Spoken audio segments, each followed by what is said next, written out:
நாளிலும் யாவருக்கும் கிறிஸ்துமஸ் தின வாழ்த்துக்களை தெரிவித்துக் கொள்கிறேன். கர்த்தர் நம்மை ஆசீர்வதிப்பாராக. எழுதுவர்கள் வாசிக்கும் லூக்கா 19ஆம் அதிகாரம் 3ஆம் வசனத்தை எடுத்து வாசிக்கும். லூக்கா 19ஆம் அதிகாரம் 3ஆம் வசனத்தை எடுத்து வாசிக்கும். இயேசு எப்படிப்பட்டவரோ என்று அவரை பார்க்க. ஆமென். இந்த வருட கிறிஸ்துமஸ் இந்த நாளில நமக்கு ஒரு தலைப்பு ஆண்டவர் கொடுத்திருக்கிறேன்னா, நீ இயேசுவை பார்ப்பதற்கு நீ வகை தேடணும். தேவசனமே கிறிஸ்துமஸ் நாளில அநேகர் என்ன பண்ணுவாங்கன்னா, குடியில் வச்சு சில பேர் என்ன பண்ண கரெக்டா 12 மணிக்கு எத்தனை ஏசப்பா சிலை வைப்பாங்க. கேட்டா அவர் 12 மணிக்கு பிறந்தாரா. நேற்று ஒரு காமெடி நடந்தது. நான் குரூப்ல வெயிட் பண்ண இந்த கரெக்டா 12 மணிக்கு போடலான்னு. நான் போட்ட அடுத்த செகண்ட் ஒரு ஆகி போடுது. அடுத்தது இன்னொருத்தர் போடுறாரு. ஏன்னா கரெக்டா 12 மணிக்கு எல்லாருக்கும் விஷ் பண்ணணும். அப்போ கிறிஸ்துமஸ் தான் நமக்கு நல்லா தெரியும். என்ன இயேசு பிறந்தது இந்த உலகம் முழுக்கமாக. அதான் இந்த உலகத்துல எல்லாரும் கொண்டாடப்படுகிற எத்தனை எதிர்ப்புகள் வந்தாலும் இந்த வருஷம் பாத்தீங்கன்னா நார்த் இந்தியால ரொம்ப எதிர்ப்பு. கிறிஸ்துமஸ் ட்ரெஸ் கூட வைக்க கூடாது, அலங்காரம் பண்ணக்கூடாதுன்னு சொல்லிட்டு அவ்வளவு தூரம் எவ்வளவு பிரச்சனைகள் பண்ணாலும் ஆனா எல்லாம் கொண்டாடிதான் இருக்காங்க. ஏன்னா அவர் நமக்காக பிறந்தார். தேவசனமே இந்த வருடம் கர்த்தர் நம்ம கொடுக்கிற வார்த்தை, நீ இயேசுவை பார்ப்பதற்கு வகை தேடணும். எத்தனை பர்சன்ட் இயேசுவை பார்க்க நான் வகை தேடுறேன். கிறிஸ்துமஸ் இயேசுப்பா எனக்குள்ள பிறந்துட்டாரு. எப்படி பிறந்துட்டாரு? முதல்ல நீ பார்க்கணும். இயேசுவை பார்க்க நீ ஆசைப்படணும். ஆமென். இன்னைக்கு உலகத்துல அநேகரை பார்க்க ஆசைப்படுவோம். ஒரு நடிகரை பார்க்க, அது பார்க்க, இதுக்கு பார்க்க, அவரை பார்த்தா போதும் அப்படின்னு சொல்லி நிறைய பேர் நம்ம வாழ்க்கையில நம்மளோட மற்ற உலக மக்கள் பாத்தீங்கன்னா, இவரை பார்த்தா ரொம்ப சந்தோஷம், இவரை பார்த்தனே ஆயுசு முடிஞ்சுட்டா போதும் அப்படிலாம் நிறைய பேர் சொல்லுவாங்க. நம்மளுடைய வாழ்க்கையில ஆண்டவருடைய பிள்ளைகளா இருக்கிற நம்மளுடைய வாழ்க்கையில உண்மையான கிறிஸ்துமஸ் என்றால் என்ன தெரியுமா? ஆண்டவரை நான் பார்க்க வேண்டும். அதிகாரம் 19ஆம் அதிகாரம் முதல் வசனத்தை வாசிப்போம். அவர் பிரவேசித்து அதன் வழியாக நடந்து போகையில் அவர் எங்க வராரா? எரிகோ. எரிகோ வாசிப்போம். 30ஆம் வசனம். இயேசு பிரதியுத்தரமாக, ஒரு மனுஷன் எருசலேமில் இருந்து எரிகோவுக்கு போகையில் கள்ளர் கையில் அகப்பட்டார். இந்த கதை நமக்கு நல்லா தெரியும். ஆண்டவராகிய இயேசு கிறிஸ்து என்ன பண்ணாருன்னா, ஒரு கதையை சொல்றாரு. ஒரு மனிதன் எருசலேமில் இருந்து எரிகோவுக்கு போனான். எருசலேம் என்பது மேல இருக்கிற ஒரு பட்டணம், எரிகோ என்பது கீழே உள்ள ஒரு பட்டணம். தேவசனமே ஆண்டவராகிய இயேசு கிறிஸ்து நமக்காக எருசலேம் என்னும் பரலோகத்தை விட்டு எரிகோ இந்த உலகத்துக்கு வந்தார். ஆமென். இந்த எரிகோ பக்கத்து இந்த எரிகோல தடைகள் இருக்கும். இந்த எரிகோல ஒரு பெரிய பெரிய மதில் சவர்கள் இருக்கும். இந்த எரிகோல உனக்கு சுதந்திரம் இருக்காது. இதையெல்லாம் ஒரு தடைகளை, உன்னுடைய பிரச்சனைகளை மீட்பதற்காக தான் இயேசு கிறிஸ்து உனக்காக வந்தார். ஆமென். இயேசு கிறிஸ்து யாருக்காக வந்தார்? உனக்காக. இந்த எருசலேமை விட்டு அவர் எரிகோவுக்கு வந்த காரணமே இருக்கு. இன்னும் 2-3 காரியங்கள் சொல்லணும். 2 ராஜாக்கள் 2ஆம் அதிகாரம் 19ஆம் வசனத்தை வாசிப்போமே.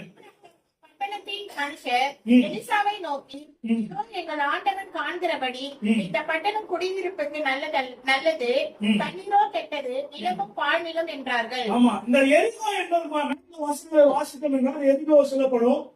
தேவஜனமே, கர்த்தராகிய இயேசு கிறிஸ்து உனக்காக ஏன் நம்ம எரிகோக்கு வந்தாரு? உன் பாழான நிலங்களை அதை மாற்றுவதற்காக இயேசு கிறிஸ்து வந்தார். இந்த அதிகாரத்தின் தொடர்ந்து வசனத்தை வாசிக்கும் போது தண்ணீர் எப்படி இருக்கா? கெட்டு போயிருக்கா. அதை என்ன நம்ம பண்றாங்க? வாசிங்க.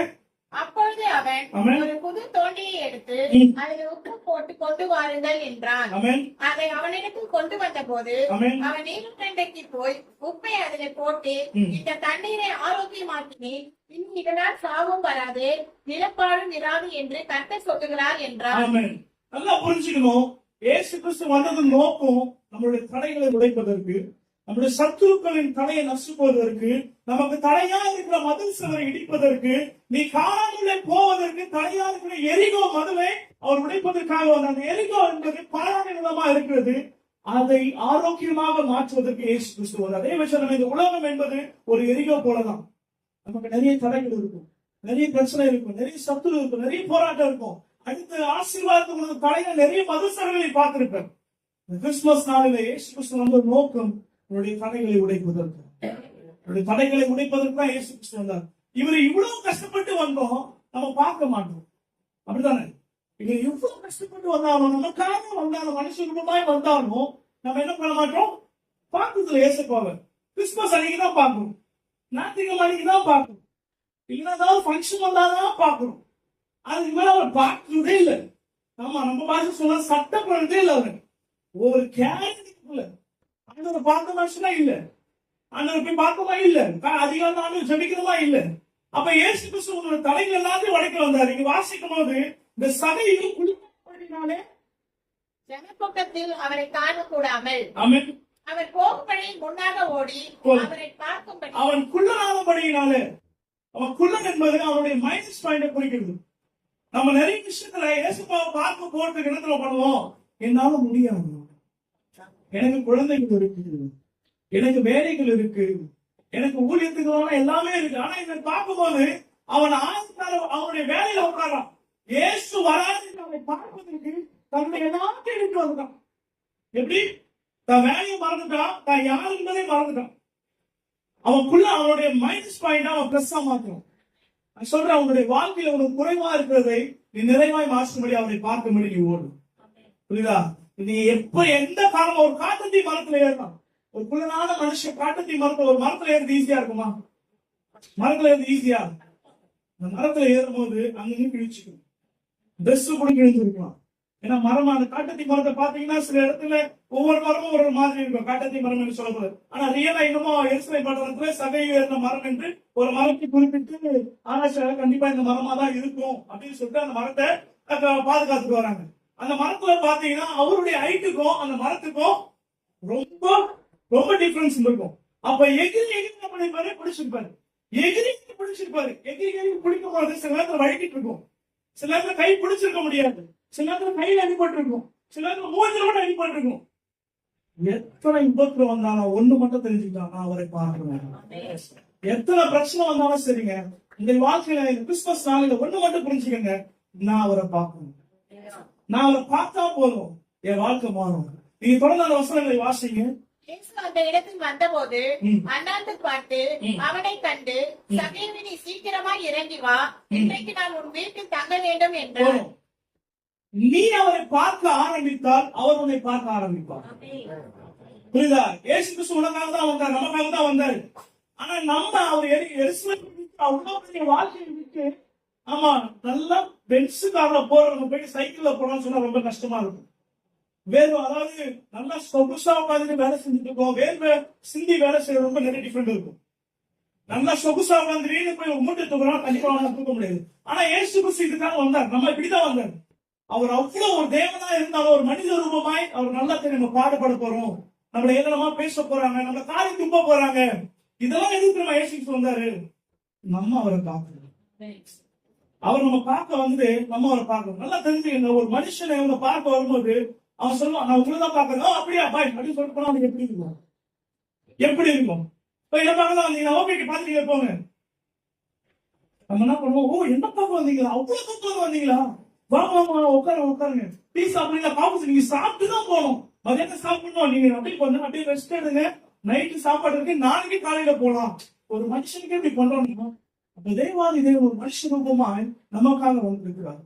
தேவச்சனமே, கிறிஸ்துமஸ் என்பது பொருள், அவர் எனக்காக வந்தார், அவர் என்னை பார்ப்பதற்காக வந்தார், நான் அவரை பார்க்க வேண்டும்.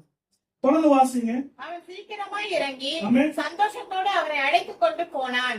அதை கண்ட யாவரும் இவர் பாவியான மனுஷனிடத்தில் தங்குபடி போனார் என்று முறுமுறுத்தார்கள். இந்த உலகத்துல நல்லா புரிஞ்சுக்கணும், இந்த உலகத்துல மனுஷன் எப்பவுமே இப்படிதான் பேசுவான். இந்த உலகத்துல மனுஷன் எப்பவுமே எது பண்ணாலும் மனுஷன் தான் பேசுவான். நீ நல்ல காரியம் செஞ்சாலும், நீ பெரிய காரியம் செஞ்சாலும், சின்ன சின்ன காரியம் செஞ்சாலும், அவனுடைய வேலை என்னன்னா அவனுக்கு பேசுறதுதான் வேலை. அதுக்கு மேல அவனுக்கு ஒரு வேலையும் தெரியாது. ஆனா அவருக்கு ஒண்ணு தெரியும், உனக்கு ஒண்ணு தெரிய வேண்டும். என்னன்னா, நான் அவரை பார்க்கும் போது யார் என்ன பேசினாலும் சரி, சில பேர் வந்து கிண்டலா கூட பேசியிருப்பாங்க, முறுமுறுத்தாரு கோபமா பேசியிருப்பாங்க, சில பேர் கிண்டல் கூட நக்கல் அடிச்சிருப்பாங்க, இல்ல சிரிச்சிருப்பாங்க. என்னடா மனுஷன் இவரு, இவன் வீட்டுக்கு போய் தங்குறாரு, இவன் வீட்டுக்கு போய் தங்குறாரு, இவன் என்ன யாரு தெரியுமா? உலகம் அப்படிதான் சொல்லும். இத்தனை நாளா என்னமோ அப்படி இருந்தா என்னமோ பரிசுத்தவான் மாதிரி நடிக்கிறான். இவன் நல்லா தெரியும், இதை பத்தி நல்லா தெரியும். நான் அந்த பழக்க சண்டையில எப்படி சண்டை போடுன்னு தெரியும், வட்டிக்கு கொடுக்கலன்னா எப்படி சண்டை போடுன்னு தெரியும், எல்லாத்தையும் பண்ணிட்டு நீ பரிசுத்தவான் மாதிரி நடிக்குது, இதெல்லாம் பேச்சு வரும். என்ன சொல்ற, டோன்ட் கேர் அபவுட் எனிதிங். அதை பத்தி காது கொடுத்து வாங்காதீங்க. ஒன்னே ஒண்ணு, நான் அவரை பார்க்கிறேன், அவர் என்னை பார்க்கிறார். புரியுதா? நான் அவரை பார்க்கிறேன், மனுஷன் உன்னை பார்த்தா 5 நிமிஷம் பார்ப்பான், அதுக்கு மேல போர் ஆச்சு. என்னைக்குன்னா வீட்டுல ட்ரை பண்ணி பாருங்க, ஒரு 10 நிமிஷம் நீ முன்னாடி ஒரு சேர போட்டு கணக்கு பண்ணியா இருந்தா 10 நிமிஷம் முகத்தை பார்த்து பாப்பீங்களா? 1/2 மணி நேரம் பாப்பீங்களா? யாராவது சிரிக்கிறீங்க தெரிஞ்சிருச்சு, சிரிக்கிற சிரிப்பு எனக்கு தெரியுது. இப்போ 1/4 மணி நேரம் பார்க்க முடியுமா? போர் ஆயிடுச்சோம். ஆனா ஏசப்ப பாருங்களேன், நம்மளை பார்த்துட்டே இருக்கான். யோசிக்கிறீங்களா? நீனா யோசிச்சிருக்குமா? அவர் சொன்னாரு, உன் மீது என் கண்ணை வைத்து சொல்லுவேன். கண்ணு இருந்தா எல்லாத்தையும் பார்த்துதான் இருக்கும். நம்மளை நோட் பண்ணிட்டே இருக்காராம். நம்மளுடைய பாதங்கள் கல்லுக்கு இடராத படிக்கு தூதர்களை கட்டளையிடலாம். ஸ்லிப் ஆயிடுவோம், பாஸ்டர் ஸ்லிப் ஆயிடுவேன். அது கூட ஸ்லிப் ஆகக்கூடாது. ஏன்னா நான் உங்க பார்த்துட்டே இருக்கேன். இயேசுவா நம்மளை பார்க்கிற நேரத்தில் தேவச்சனமே, நாம் யாரை பார்த்து கொண்டிருக்கிறோம்? நான் யாரை பார்த்து கொண்டிருக்கிறேன்? தொடர்ந்து வாசிங்க. ஆமென். ஆண்டவரே, பாதி ஏழைகளுக்கு கொடுக்கிறேன். நான் ஒருவன் இடத்தில் எதையாவது அநியாயமாய் வாங்கினது உண்டானால் நாளை என்றான். இயேசு அவனை நோக்கி, இந்த வீட்டுக்கு ரட்சிப்பு வந்தது, இவனும் ஆபிரகாமுக்கு குமாரனாய் இருக்கிறான். வருது. நான் அவரை பார்க்கும் பொழுது, அவர் என்னை பார்க்கும் பொழுது எனக்கு ஒரு ரட்சிப்பு வருது. தேவசனமே, ரட்சிப்பு என்றால் நீ வந்து ஏதோ காரணத்தினால விடுதலையாட்ட இல்ல எங்க அப்பா அம்மா சொன்னாங்க அதனால நான் ரட்சிக்கப்பட்டேன் என்பதில்லை. நான் உண்மையா அவரை பார்த்தேன், அவர் என்னை பார்த்தார். அப்படிதானே? அவர் என்னை பார்க்கும்போது என் வீட்டுக்குள்ள அவர் வரும்பொழுது எனக்கு ஒரு ரட்சிப்பு வருது. அப்ப நான் என்ன மாறேன்னா, ஆபிரகாமின் குமாரனா இருக்கிறானே, இவன் ஆபிரகாமின் குமாரன் என்னப்பா, நீ ஆபிரகாமின் குமாரன் தான் இருக்கிற. ஆனா சில நேரத்துல நீ யார் என்பதை மறந்து போயிடுற. நீ யாரை பார்க்கிறாய், நீ யாரை பார்க்க நீ பார்க்க வேண்டியவரை நீ பார்க்காம போயிடுற. அதனால நீ ஆபிரகாமின் குமாரன் என்பதை சில நேரத்துல இழந்து போகிறாய்.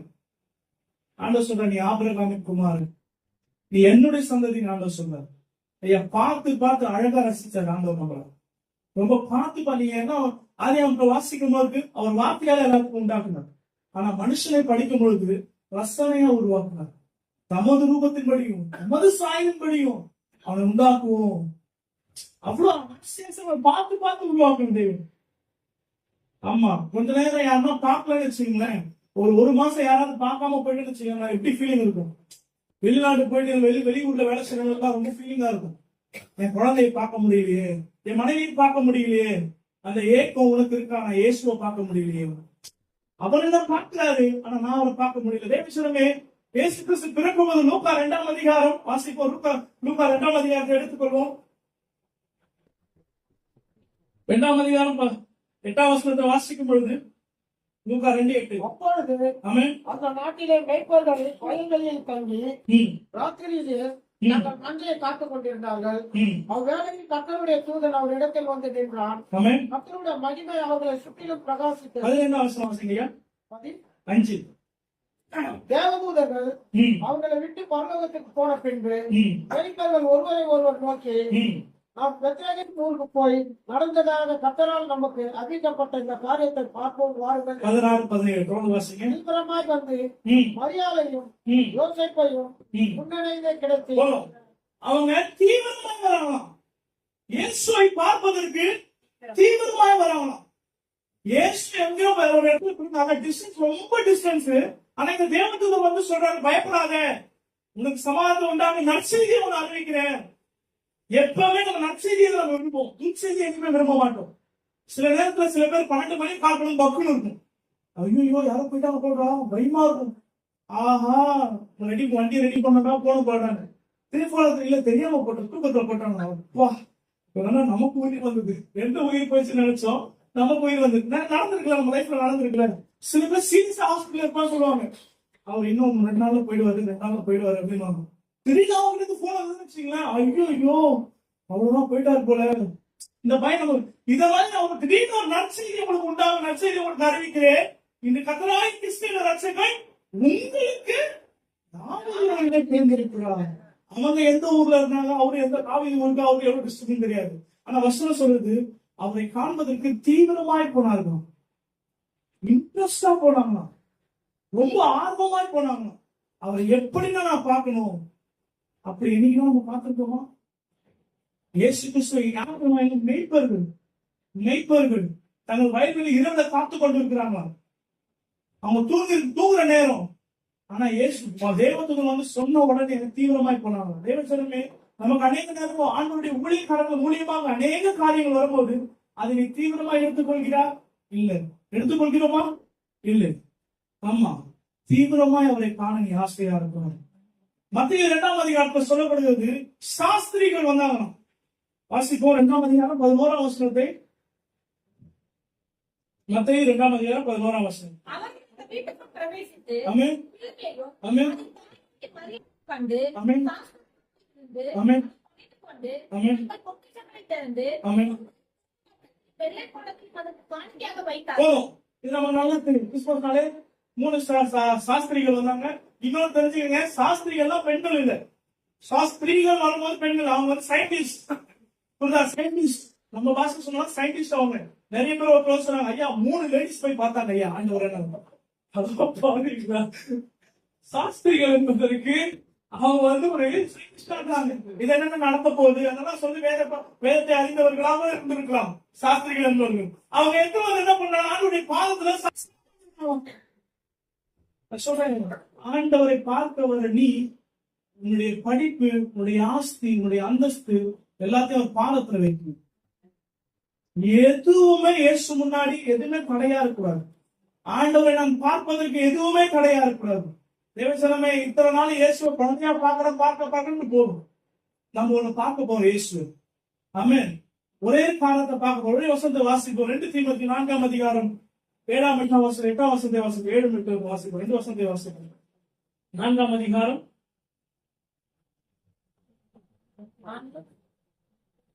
இது முதல் ஆமென், நீதியின் கிரீடம் எனக்காக வைக்கப்பட்டிருக்கிறது. ஆமென், நீதியுள்ள நியாயாதிபதியான கர்த்தர் அந்நாளிலே ஆமென், அதை எனக்கு தந்தருள்வார். ஆமென், எனக்கு மாத்திரமல்ல, ஆமென். பிரசன்னமானதனை விரும்பும் யாவருக்கும் அதை தந்தருள்வார். அவர் பிரசன்னமாவதுமே இன்னும் யாவருக்கும் தந்தருள்வார். நான் சொல்றேன், இத்தனை நாள் இயேசு கிறிஸ்துவ குழந்தையா பார்த்தது போதும். குழந்தை ஆண்டவர் சொன்னது போதும். இன்னும் இயேசு எப்ப நம்ம பார்க்கணும் ஆசையா இருக்கணும், அவர் வரும்போது நான் பார்க்கணும்னு ஆசையா இருக்கணும். தேவசனமே, இந்த கடைசி காலத்துல இயேசு குழந்தையா பார்க்கறது வேஸ்ட். உனக்காக பிறந்தார், நமக்காக பிறந்தார், அது நினைவு வரணும். ஆனா இன்னமும் குழந்தையா இருக்காரா? இல்ல. அவர் நமக்காக திருப்பி வர போறார். குழந்தையா வர போறதுல ஆண்டவராக இயேசு கிறிஸ்துவா வர போகிறார். ஆமென். சர்வ லோகாதிபதியா அவர் வர போறார். ஆமென். எல்லாத்தையும் படைத்தவர் நமக்காக திருப்பி வர போறார். ஆமென். யோபு சொல்ல, யோபு 19ஆம் அதிகாரம் கடைசியா வாசிக்க. யோபு 19ஆம் அதிகாரம் 25ஆம் வசனத்துல இருந்து 27ஆம் வசனத்தை கடக வாசிக்க பார்க்கலாம். என் மீட்பர் உயிரோடு இருக்கிறார் என்றும் ஆமென், ஆமென். அறிந்திருக்கிறேன். என் தோல் அழுகி போன பின்பு ஆமென், நான் என் வாசத்திலிருந்து தேவனை பார்ப்பேன். ஆமென். அவர் தானே பார்ப்பேன். அவரை நான் பார்ப்பேன். கர்த்தர் அல்ல. நீ கண்கள் அல்ல, என் கண்ணுதான்பா அவரை பார்க்கணும். எத்தனை பேர் ஆமென் சொல்றீங்க? நான் சொல்றேன், இயேசு கிறிஸ்து நம்ம கண்ணால பார்க்க போறோம். ஆமென். தேவச்சனம், அன்னைக்கு சகையும் எத்தனை பிரச்சனைகள் வந்தாலும், சகையோ பாவின்னு சொன்னாலும், அவருடைய மைனஸ் பாயிண்ட்குள்ளதா இருந்தாலும் பரவாயில்ல, நான் அவரை எப்படி என் கை அடிபட்டாலும் சரி, என் துணிக்கு இருந்தாலும் சரி, இந்த உலகம் என்ன பேசினாலும் சரி, எனக்கு ஒரு விஷயம் மாத்திரம் தான், அவர் வகை தெரினான், பார்ப்பதற்கு வகை தெரினான். அவரை பார்ப்பதற்கு வகை தெரின. தேவச்சனமே, இந்த காலையில கர்த்தர் உனக்காக சொல்ல, கிறிஸ்துமஸ் நாளில கிறிஸ்து பிறந்த இந்த நாளை நினைவு கூறுகிற நீ, நாம் என்ன செய்ய வேண்டுமோ அவரை பார்ப்பதற்கு வகை தெரிய வேண்டும். அன்றைக்கு மெய்ப்பெருகள் தீவிரமாக அவரை பார்க்க போனாங்களாம். சாஸ்திரிகள் அவரை பார்த்தவுடன் தங்களை ஒப்பு கொடுத்தாங்க. நாங்கள் ஒன்றுமே ஒப்பு கொடுத்தாங்க. தேவச்சனமே, அவரை பார்க்கும் பொழுது நீ முழுவதுமாக நீ ஒப்பு கொடுக்க ஆரம்பிக்கணும். என் சபை முழுவதாக ஒப்பு கொடுக்க. ஆண்டவரே, நான் யாருக்கிட்ட ஏதாவது எக்ஸ்ட்ரா தேவையானதை நான் வாங்கிட்டு இருந்தா அதை நான் தானே நான் திருப்பி கொடுத்துறேன். போதும். ரட்சிப்பு வந்த உடனே ஒரு மனுஷன் மாறுறான். சொல்றேன், நாம் அவரை பார்க்கும் பொழுது, அவர் நம்மை பார்க்கும் நமக்குள்ளாக ரட்சிப்பு வருகிறது. ரட்சிப்பு வந்து நம்முடைய பாவங்கள் நமக்காக மன்னிக்கப்படுது. இயேசு கிறிஸ்து வந்தது நோக்கமே பாவிகள் ரட்சிக்க கிறிஸ்து உலகத்துக்கு வந்த. தேவச்சனமே, இந்த கடைசி நாட்களில் இந்த உலகத்தில் உள்ள கடைசி நிமிஷத்துல இருக்கிறோம். நேற்று ஒரு நியூஸ் ஒரு பரவலா பரவிச்சு. ஒரு நீக்கர் என்ன பண்ணாருன்னா சொல்றாரா, கிறிஸ்துமஸ் அன்னைக்கு உலகம் அழிய போகுது, நோவா பழைய 40 பேர் ஆண்டவர் செய்ய போற சொல்லி நியூஸ்ல போயிட்டு இருக்கு. அவர் தீர்க்கதரிசி அவசியம் தீர்க்கதரிசி சொல்லுகிறார். உலகம் அப்படி எப்படி சொன்னாலும் பரவாயில்ல, கடைசி காலத்தை நோக்கி போய் கொண்டிருக்கிறது. நீ இன்னும் இயேசு குழந்தையா பார்க்க வர, இன்னும் ரிமெம்பர் பண்ணு, அதை ஞாபகப்படுத்து. அதை நினைவுபடுத்தி போதும். ஆண்டவர் எனக்காக பிறந்தார், இந்த நாளில பிறந்தார், ஓகே. இந்த நாள் என்பது குறிப்பிட்ட நாளில் தான் இல்லை, இந்த நாள் நாங்க நினைவு கூறணும், அவ்வளவுதான். ஆனா நீ எதுக்கு நான் பார்க்க வேண்டும்? அவரை ஒவ்வொரு நாளும் ஒரு பிரசனமா அவரை பார்க்க வேண்டும். ஒரு நாள் ஒரு வானத்தின் மீது வரும் பொழுது உன் சொந்த கண்ணாலே அவரை பார்க்க வேண்டும். ஆமா, நீ கண்ணாடி போட்டுக்கனாலும் பரவாயில்ல, நீ கண்ணுல லென்ஸ் வச்சிருந்தாலும் பரவாயில்ல, என் சொந்த கண்ணால அவரை பார்க்கணும். கர்த்தர் நம்மை ஆசீர்வதிப்பார்.